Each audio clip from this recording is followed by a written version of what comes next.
Hola, Hola. bienvenido al curso El mejor manual de crianza. Esta ya es nuestra cuarta Cuarta. clase. Ujú. Felicitaciones. Es muy importante que nos estés acompañando en este curso, El mejor manual de crianza, porque definitivamente la Biblia es el mejor manual de crianza. Bueno, desde la clase anterior estamos en un tema muy importante y el tema es la coherencia. Ese es el ingrediente clave para tener éxito en la familia y en la labor de crianza. Bueno, te queremos recordar además que este canal y este curso no pertenecen a ninguna organización religiosa y nuestro objetivo no es que sigas a ningún líder religioso. Nosotros solo pretendemos con este curso que aprendas a utilizar la Biblia como el mejor manual de crianza.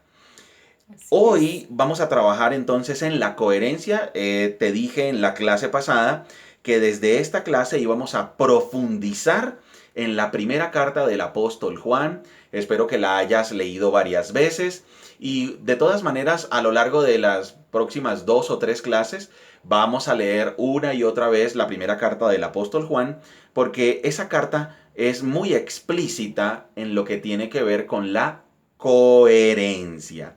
Bien, habíamos hablado en la clase pasada de un verso clave y está en Primera de Juan capítulo 5 versos 2 y 3. Entonces, lo vamos a leer para introducir nuestra clase de hoy. Dice, sabemos que amamos a los hijos de Dios si amamos a Dios y obedecemos sus mandamientos.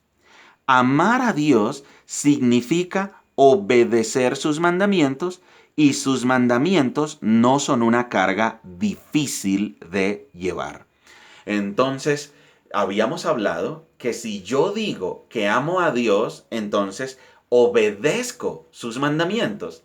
Si yo digo que amo a Dios, entonces también amo a los creyentes. Si yo digo que amo a Dios, no practico el pecado y los mandamientos de Dios no son difíciles de cumplir cuando tengo una relación personal con Dios. Hoy vamos a profundizar entonces en todo el tema de la coherencia. Vamos a empezar entonces analizando versículos desde el capítulo 1, verso 1. Entonces vamos a leer capítulo 1, versos del 1 al 3. Dice así, les anunciamos al que existe desde el principio, a quien hemos visto y oído. Lo vimos con nuestros propios ojos y lo tocamos con nuestras propias manos. Él es la palabra de vida. Él, quien es la vida misma, nos fue revelado y nosotros lo vimos. Y ahora testificamos y anunciamos a ustedes que Él es la vida eterna. Estaba con el Padre y luego nos fue revelado. Les anunciamos lo que nosotros mismos hemos visto y oído, para que ustedes tengan comunión con nosotros, y nuestra comunión es con el Padre y con su Hijo, Jesucristo. Muy bien. En estos primeros versos, el autor da testimonio de lo que él ha visto y oído. La fe en Jesucristo no está basada en mitos, no es algo supersticioso. Jesucristo es un personaje histórico. Su muerte y su resurrección son hechos históricos. Y el autor está diciendo, nosotros damos el testimonio de que nosotros lo hemos visto, lo hemos oído y lo tocamos con nuestras propias manos. Les damos testimonio.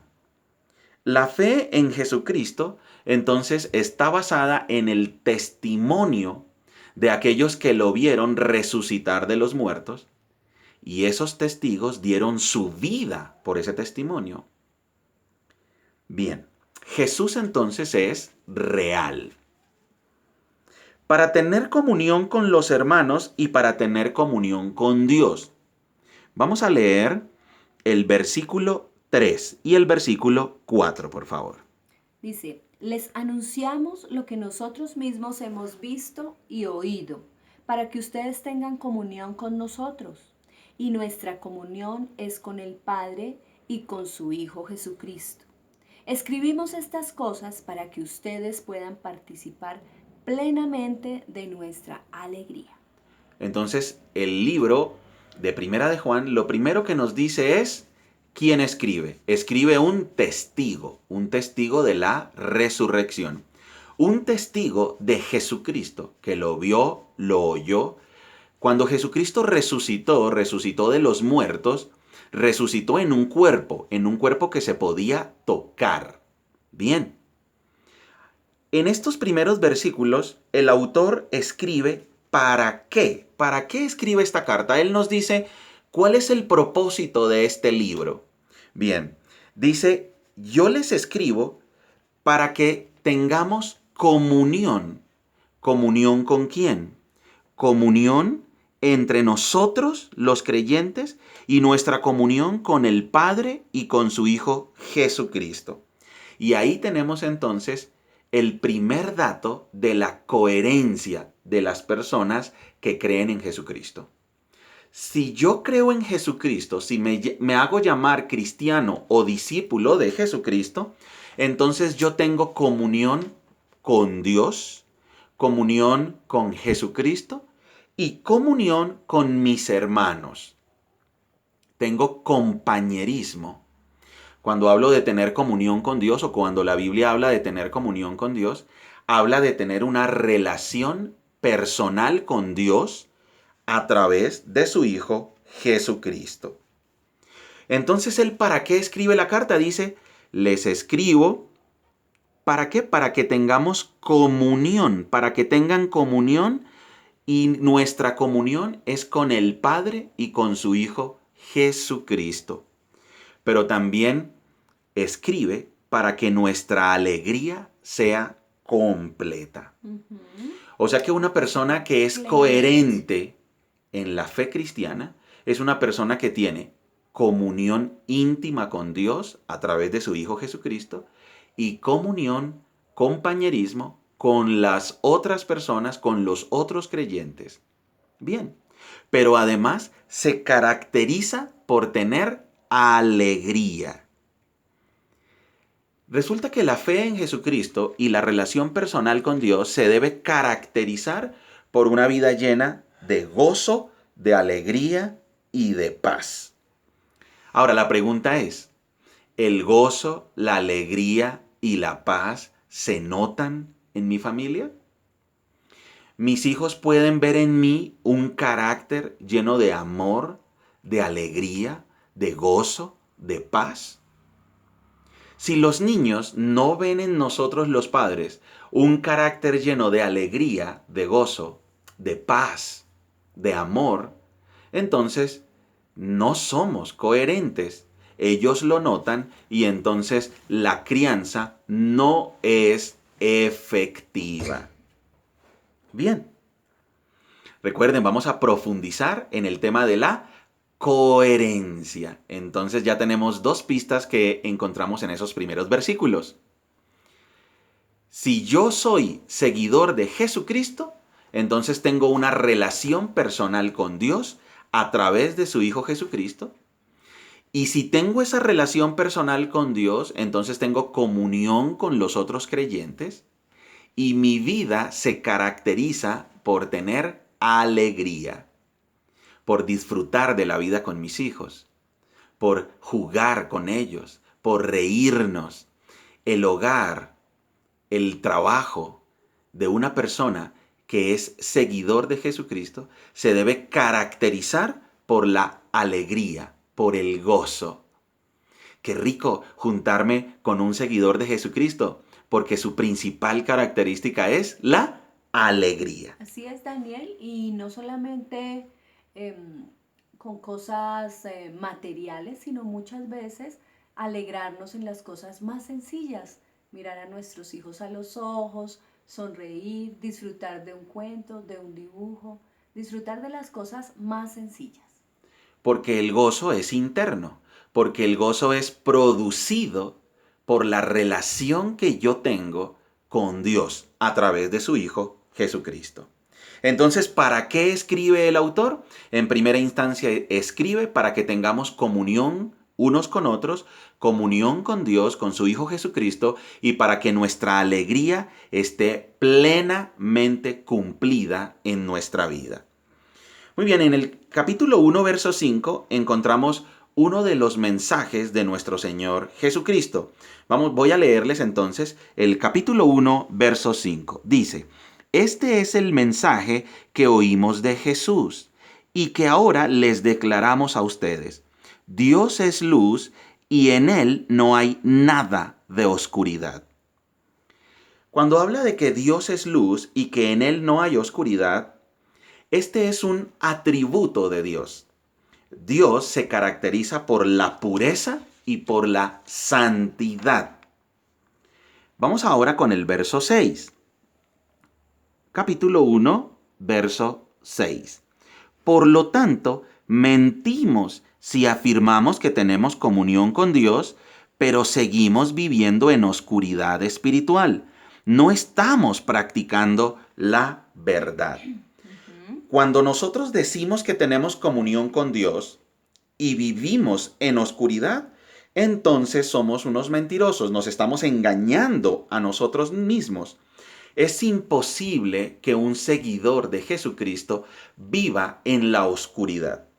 Si vivir en la luz, o si cuando hablamos de que uno de los atributos de Dios es que Él es luz, que Él es santo, que Él es puro, entonces uno de los atributos de los seguidores de Jesucristo es la pureza y la santidad. No practicamos el pecado. No podemos practicar el pecado porque la simiente de Dios está en nosotros. Vamos ahora con el versículo 7. Si vivimos en la luz, así como Dios está en luz, entonces tenemos comunión unos con otros y la sangre de Jesús, su Hijo, nos limpia de todo pecado. ¿Cuál es el resultado entonces de vivir en la luz? Si yo vivo en la luz, entonces tengo comunión con otros seguidores de Jesús. Somos limpios del pecado porque Jesucristo me limpió del pecado. Ahora, ¿cómo me limpió Jesucristo del pecado? Pues Él vino a morir como sustituto. Él vino a morir en mi lugar. Y cuando murió en mi lugar y cuando resucitó de los muertos, entonces Él me limpió del pecado. Por eso en la fe cristiana es clave, es piedra angular la muerte y la resurrección de Jesucristo. Porque cuando Él muere y resucita, es la prueba de que Él pagó por mis pecados y que nosotros vamos a resucitar con Él y vamos a estar con Él para siempre. Muy bien, vamos ahora con los versículos 8 y 10. Versículos 8 al 10. Dice así: si afirmamos que no tenemos pecado, lo único que hacemos es engañarnos a nosotros mismos y no vivimos en la verdad. Pero si confesamos nuestros pecados a Dios, Él es fiel y justo para perdonarnos nuestros pecados y limpiarnos de toda maldad. Si afirmamos que no hemos pecado, llamamos a Dios mentiroso y demostramos que no hay lugar para su palabra en nuestro corazón. Para tener una correcta relación con Dios, la primera actitud que debemos tener es la del arrepentimiento. Saben que una de las características de un verdadero cristiano, de un verdadero seguidor de Jesucristo, es que ha reconocido que le ha fallado a Dios, ha reconocido que ha pecado. Si una persona se considera perfecta y considera que nunca le ha fallado a Dios y que no tiene de qué arrepentirse, entonces no es un seguidor de Jesucristo. Ahora, ¿qué es arrepentirse? Arrepentirse es tener un dolor profundo por haberle fallado a Dios. ¿En qué reconozco yo que alguien se ha arrepentido? En que tiene un dolor profundo porque le falló a Dios. Eso lo noto en mi propia vida. Cuando yo experimento ese dolor profundo porque le fallé a Dios, entonces ese es el primer paso del verdadero arrepentimiento. Segundo, el segundo paso del arrepentimiento es reconocer. Entonces tengo un dolor, pero además reconozco que fallé. Tercero, le confieso a Dios mi pecado y a las personas a las que he defraudado. Hay personas que le confiesan solo el pecado a Dios, pero no van y le confiesan el pecado a las personas a las que les ha fallado. Entonces, esa persona no está arrepentida, simplemente tiene un remordimiento, tiene un dolor, pero no está arrepentida. El siguiente paso, el cuarto paso del genuino arrepentimiento es que me vuelvo a Dios, nos volvemos a Dios, no huimos de Dios, sino que buscamos a Dios. El quinto paso del verdadero arrepentimiento es que Dios es el que nos da el poder para no volver a pecar. Entonces el verdadero seguidor de Jesucristo, por eso afirmamos que no practica el pecado. Una cosa es caer en el pecado, pecar ocasionalmente, pero otra cosa es practicar el pecado. Entonces el verdadero seguidor de Jesucristo no vive en la oscuridad, vive en la luz. Y cuando vive en la luz, no puede practicar el pecado porque automáticamente tiene una actitud de arrepentimiento. O sea, tiene un dolor por haberle fallado a Dios, reconoce el pecado, lo confiesa ante Dios y lo confiesa ante las personas a las que le falló, se vuelve a Dios y Dios le da el poder para no volver a pecar. Y este sexto paso es clave en la fe cristiana y es que experimenta el gozo de ser perdonado. La fe en Jesucristo no se caracteriza por un sentimiento constante de culpa. A toda hora sentirse culpable. No, es que me siento mal porque le fallé a Dios.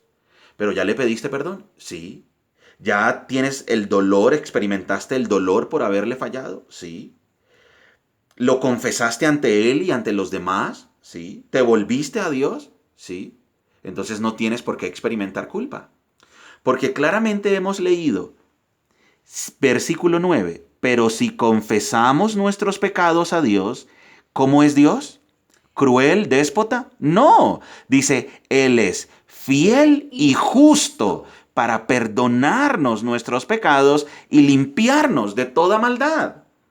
Entonces, la fe en Jesucristo y la relación correcta con Dios no se caracteriza por un sentimiento de culpa constante, porque el sexto paso del verdadero arrepentimiento es que experimento el verdadero gozo porque Dios me perdonó. Eso nos debe quedar muy claro porque eso es una parte fundamental de tener coherencia en nuestro caminar con Jesucristo. Entonces, la persona que anda con Jesucristo se arrepiente genuinamente de haberle fallado a Dios y a los demás. ¿Y cómo se manifiesta? Porque tiene dolor por el pecado, porque lo reconoce, porque lo confiesa a Dios y a los demás, porque se vuelve a Dios, porque Dios le da el poder para no volverlo a hacer, para no volver a pecar, y porque experimenta el gozo de ser perdonado por Dios. Ahora una pregunta. ¿Esto lo hacemos nosotros con nuestros hijos, con nuestra esposa, con el esposo? O sea, ¿ellos experimentan el gozo de nuestro perdón también? O en el hogar se experimentan, no sé, días de silencio. Hay veces que, oye, ¿qué le pasa con su mamá? No, yo llevo 10 días sin hablarle. ¿Y por qué? No, porque es que me falló y estamos bravos. Esa no es la actitud de un seguidor de Jesucristo. ¿Un esposo o una esposa iracundos? Tampoco. Porque la característica, de un seguidor de Jesucristo es la alegría, es el gozo. ¿Persiste en sus errores y no los reconoce? No, tampoco, porque la característica de un seguidor de Jesucristo es que se arrepiente, que reconoce, que le duele, que pide perdón y que Dios le da el poder para no volver a fallar. Eso es tener coherencia. Entonces, Si ven todo lo que nos enseña, o si ves, perdón, todo lo que nos enseña el capítulo número 1 de Primera de Juan, ahí encontramos claves de qué es ser coherente. Entonces, ser coherente es tener comunión con Dios a través de Jesucristo, comunión con los otros creyentes y tener alegría. Si le preguntan a mi esposa y le preguntan, oye, ¿y Daniel qué? ¿Él es súper de mal genio o él vive feliz, vive contento, vive satisfecho? Si la respuesta es no, él vive de un genio terrible, él es súper mal geniado, vive bravo todo el tiempo, entonces soy incoherente. Porque una persona que sigue a Jesucristo se caracteriza por el gozo, por la paz, por la satisfacción. Así Ahora, es. si le preguntan a mi esposa, bueno, ¿y tu esposo que él cuando se equivoca le pide perdón a sus hijos, a la familia y no lo vuelve a hacer? No, él para que pida perdón es difícil, él nunca me ha pedido perdón por nada. Entonces soy incoherente, porque el verdadero seguidor de Jesucristo tiene una actitud de arrepentimiento.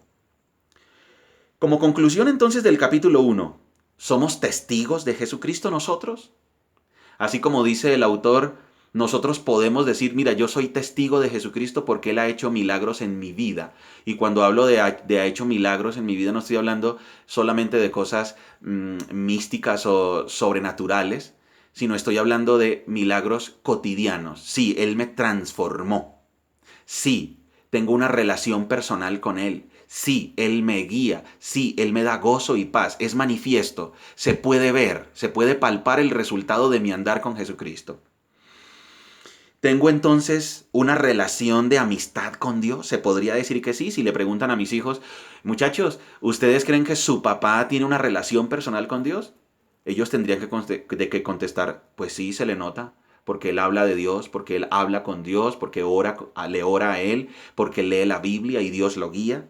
Y también en los momentos de soledad, ¿cuáles son mis pensamientos y mis diálogos internos, no?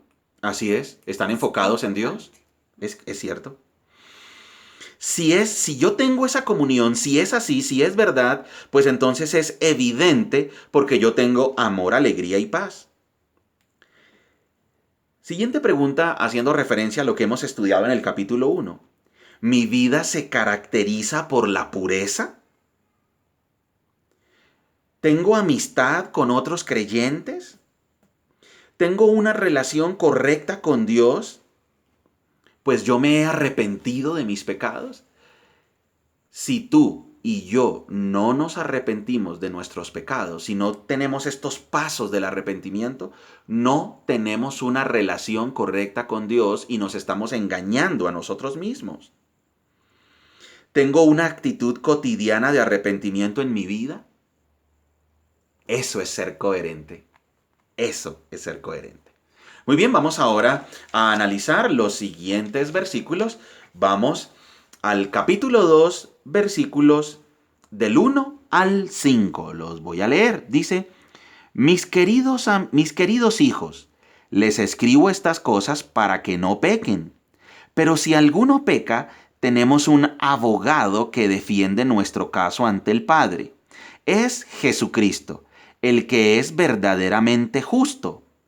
Él mismo es el sacrificio que pagó por nuestros pecados, y no solo los nuestros, sino también los de todo el mundo. Podemos estar seguros de que conocemos a Dios si obedecemos sus mandamientos. Si alguien afirma, yo conozco a Dios, pero no obedece los mandamientos de Dios, es un mentiroso y no vive en la verdad. Pero los que obedecen la palabra de Dios demuestran verdaderamente cuánto lo aman. Así es como sabemos que vivimos en Él. Interesantísimo. ¿Cómo arranca el capítulo 2? Dice, mis queridos hijos, les escribo estas cosas para que no pequen. Entonces ese es otro objetivo por el cual el apóstol escribió esta carta. ¿Para qué escribió? Para que los seguidores de Jesucristo no pequen. La primera razón, ¿Por qué escribió? ¿Para qué escribió? Para que tengamos comunión con Dios a través de Jesucristo y para que tengamos gozo. La segunda razón para la que escribe es para que no practiquemos el pecado, porque el que practica el pecado, el que no obedece a Dios, no tiene amistad con Dios. Vamos ahora a leer los versos 7 al 11. Queridos amigos, no les escribo un mandamiento nuevo, sino más bien uno antiguo que han tenido desde el principio. Ese mandamiento antiguo, ámense unos a otros, es el mismo mensaje que oyeron antes. Sin embargo, también es un mandamiento nuevo. Jesús vivió la verdad de este mandamiento y ustedes también la viven, pues la oscuridad está desapareciendo y ya brilla la luz verdadera. Si alguien afirma, vivo en la luz, pero odia a otro creyente, esa persona aún vive en la oscuridad, porque el que ama a otro creyente vive en la luz y no hace que otros tropiecen. Pero el que odia a otro creyente todavía vive y camina en la oscuridad. No sabe por dónde ir, pues la oscuridad lo ha cegado. Entonces, es muy sencillo. El que conoce a Dios, ama. El resumen de esos versos del 7 al 11 del capítulo 2 es sencillísimo. El que conoce a Dios, ama. Es un mandamiento antiguo, claro, hace más de 3500 años está escrito en las Escrituras, pero también es un mandamiento nuevo, porque Jesús nos enseñó la manera práctica de amar. Entonces es un mandamiento antiguo, pero también es un mandamiento nuevo. Antiguo en concepto, nuevo en práctica, en manifestación y en poder. Porque el que conoce a Dios, el que tiene amistad con Dios, ama. Entonces le tendrían que preguntar a mis hijos, ¿tu papá es amoroso? ¿Es amoroso con los vecinos? ¿Es amoroso en el trabajo? ¿Es amoroso hasta con las personas que no son tan chéveres, no son tan amables? ¿Tu papá es amoroso? Ellos tendrían que contestar que sí, o si no, estoy siendo incoherente. Pero recuerden, ¿quién es el que me da el poder para obedecer? No lo hago yo porque yo sea mejor que otras personas, porque yo no soy mejor que nadie. Es simplemente porque Dios en su misericordia, si tengo una relación personal con Él a través de Jesucristo, mi principal característica es que Él me da el poder de amar. Vamos ahora a leer los versos del 12 hasta el 14. Bien. Les escribo a ustedes que son hijos de Dios porque sus pecados han sido perdonados por medio de Jesús. Les escribo a ustedes, los que son maduros en la fe, porque conocen a Cristo, quien existe desde el principio. Les escribo a ustedes, los que son jóvenes en la fe, porque han ganado la batalla contra el maligno. Les he escrito a ustedes, que son hijos de Dios, porque conocen al Padre. Les he escrito a ustedes, los que son maduros en la fe, porque conocen a Cristo, quien existe desde el principio. Les he escrito a ustedes, los que son jóvenes en la fe, porque son fuertes. La palabra de Dios vive en sus corazones y han ganado la batalla contra el maligno. Esta parte es súper importante. Porque los versos 12 al 14 lo que nos muestran es cuál es la realidad de la persona que camina con Jesucristo. ¿Cuál es esa realidad? ¿Hemos recibido el perdón de nuestros pecados? ¿Conocemos a Jesucristo y tenemos una relación personal con Él y somos testigos de Él? ¿Ganamos la batalla contra el maligno? ¿Conocemos a Dios el Padre y tenemos una relación íntima con Él? ¿Somos fuertes porque nuestra fortaleza viene de Dios y la palabra de Dios vive en nuestros corazones? Entonces los versos 12 al 14 lo que muestran es cuál es la realidad de una persona que camina con Jesucristo. No se trata de religión, se trata de relación. Por eso esta clase, número 4, está empezando a profundizar acerca de la coherencia. Y entonces en la coherencia está la evidencia de mi caminar cotidiano con Jesucristo. ¿Se caracteriza en qué entonces? En que he recibido el perdón de mis pecados, en que conozco a Jesucristo, en que gano la batalla contra el maligno, en que conozco a Dios, en que soy fuerte porque mi fortaleza viene de Dios y en que la palabra de Dios vive en mi corazón. Pregunta, ¿todo lo que tú y yo hemos estudiado hoy, entonces se puede decir que es una realidad en nuestras vidas? Le podemos preguntar a nuestra esposa o al esposo o a los hijos o a los familiares y se puede decir que esa es una realidad en mi vida. ¿Es evidente que yo lo practico con mis hijos? O sea, ¿yo soy testigo de eso ante mis hijos? Por eso muchos hijos abandonan la fe de sus padres porque no encuentran esos aspectos de coherencia que hemos hablado hoy, que la Biblia nos ha hablado hoy desde el capítulo 1 hasta el capítulo 2, verso 14. Por favor, repasa estos primeros versículos, medita en ellos. Si quieres, repite la clase número 3 y esta que es la número 4, escúchalas nuevamente, toma notas, detente a reflexionar y verifica si la coherencia en esos aspectos es una realidad. Y si no es una realidad, pues aprendimos que es arrepentirse. Arrepiéntete, yo también me arrepiento, y volvemos a empezar porque cuando Dios nos perdona, nos libera de la culpa. Porque la relación correcta con Dios queda liberada de la culpa, porque Él es fiel y justo para perdonar nuestros pecados y limpiarnos de toda maldad. Muy bien, te felicito, bravo. Te felicito por haber terminado esta cuarta clase. Repásala, léela una y otra vez, revisa tus notas, ponla en práctica. Si tienes dudas, escríbenos al correo electrónico. Y recuerda que somos familias que se enfocan en lo Importante, es cierto, familias que se enfocan en lo importante. ¡Felicidades! ¡Chao!